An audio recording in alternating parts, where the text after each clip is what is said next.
Friend, आप सभी लोग को वर्चुअल स्टडी चैनल के माध्यम से यूजीसी नेट जेआरएफ हिंदी विषय की तैयारी करा रही हूँ। आप सब लोग मेरे इस चैनल से जुड़िए और लाभ उठाइए। आज हमने दिसंबर 2020 के मॉर्निंग का पेपर लिए हैं। निम्नलिखित में कौन सा शब्द तद्भव नहीं है? तो वायु शब्द जो है तद्भव नहीं है। निम्नलिखित में कौन सा शब्द यौगिक है, रूढ़ नहीं है? तो जलज जो है यौगिक है, रूढ़ नहीं है।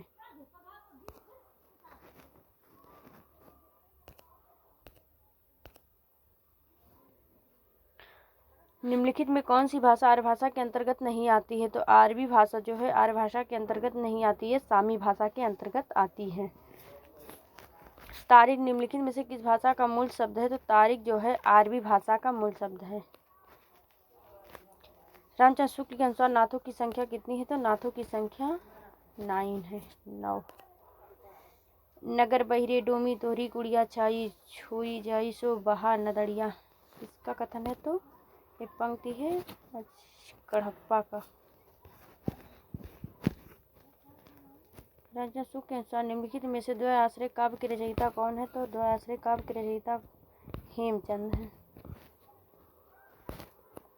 इनका थोड़ा सा विश्लेषण पूरा पढ़ लेते हैं। व्याख्या।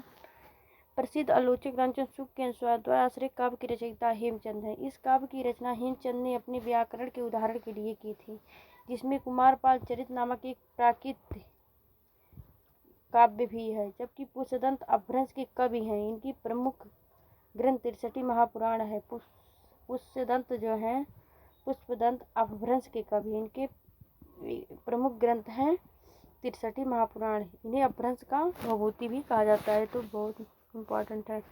अपभ्रंश का भभूति किसे कहा जाता है? तो पुष्पदंत को। मेरुतुंग ने प्रबंध चिंतामणि नामक काव्य लिखा। प्रबंध चिंतामणि नामक काव्य लिखा था तो मेरुतुंग ने। आदिकालीन कवि विद्याधर के पद प्राकृत पिंगल सूत्र में मिलते हैं। मलिक मोहम्मद जायसी की प्रेम कविता हिंदी साहित्य के इतिहास का काल विभाजन और नामकरण करते हुए उपरोक्त नामकरण किस साहित्य इतिहासकार ने सुलझाया?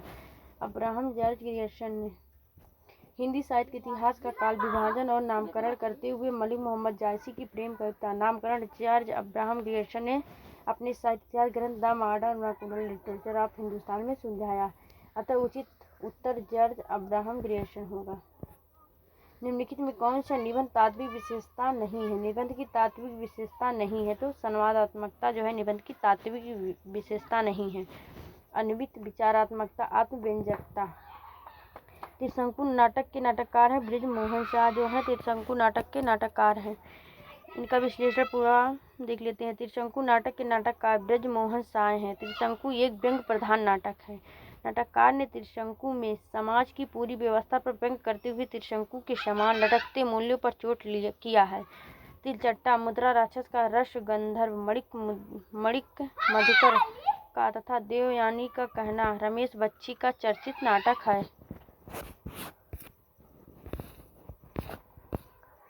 निम्नलिखित में कौन ललित निबंधकार नहीं है? तो आचार्य रामचंद्र शुक्ल जो है ललित निबंधकार नहीं है। बाकी सब ललित निबंधकार है। हजारी प्रसाद द्विवेदी, विद्यानिवास मिश्र, कुबेरनाथ राय सब ललित निबंधकार हैं। आचार्य रामचंद्र शुक्ल ललित निबंधकार नहीं है, जबकि हजारी प्रसाद द्विवेदी, विद्यानिवास मिश्र एवं कुबेरनाथ राय ललित निबंधकार है। हजारी प्रसाद द्विवेदी के ललित निबंधों में अशोक के फूल, कुटज, आलोक पर्व आदि प्रमुख हैं। अशोक के फूल, कुटज, आलोक पर्व ये हजारी प्रसाद द्विवेदी के ललित निबंध हैं। विद्यानिवास मिश्र के निबंध ललित निबंध छितवन की छाए, हल्दी दूब, तुम चंदन हम पानी, आंगन का पंछी और बंजारा मन आदि है विद्यानिवास मिश्र का है। कुबेरनाथ राय का प्रिया नीलकंठी, रस अखेटक, गंध मदान, विषाद योग, निषाद बासुरी आदि प्रमुख ललित निबंध है कुबेरनाथ राय का। चिंतामणि आचार्य रामचंद्र शुक्ल के निबंधों का संग्रह है, जिसमें मनुकार संबंधी एवं सैद्धांतिक निबंध शामिल हैं। लाला ब्रजकिशोर और मुंशी चुन्नीलाल किस उपन्यास के पात्र हैं? तो परीक्षा गुरु उपन्यास के पात्र हैं ब्रजकिशोर और मुंशी चुन्नीलाल। इनका परीक्षा गुरु का प्रकाशन वर्ष है तो 1882 में 1882।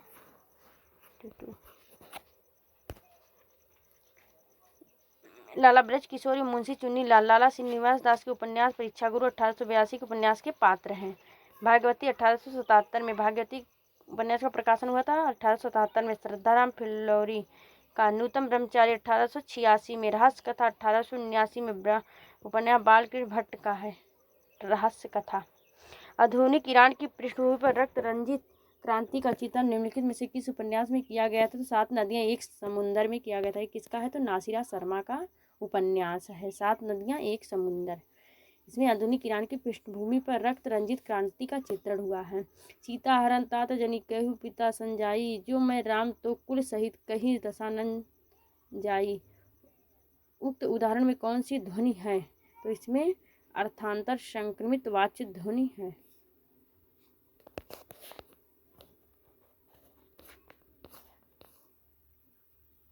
देश प्रेम है क्या? प्रेम ही तो है। सॉरी, यहाँ पे और है। हाँ, एक क्वेश्चन है। देश प्रेम है क्या? प्रेम ही तो है। इस प्रेम का आलंबन क्या है? सारा देश अर्थात मनुष्य, पशु, पक्षी, नदी, नाले, वन सहित सारी भूमि। उक्त कथन किसका है? तो महावीर प्रसाद द्विवेदी का है।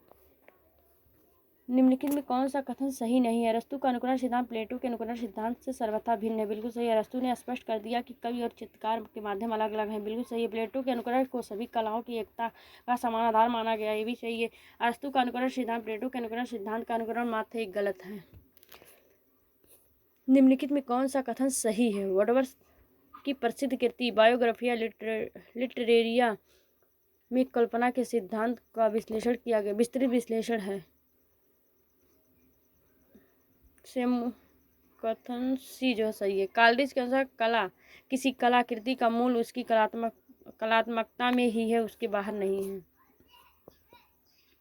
निम्नलिखित में से किस बिंदु पर महात्मा गांधी और डॉक्टर भीमराव अम्बेडकर के बीच मतभेद था? अलग अलग मतदाता सूची में महात्मा गांधी और भीमराव अम्बेडकर के बीच, दोनों के बीच मतभेद हो गया था। आज हमने 18 क्वेश्चन लिए हैं। नेक्स्ट वीडियो में फिर मिलते हैं। क्लास के साथ बने रहने के लिए बहुत बहुत धन्यवाद।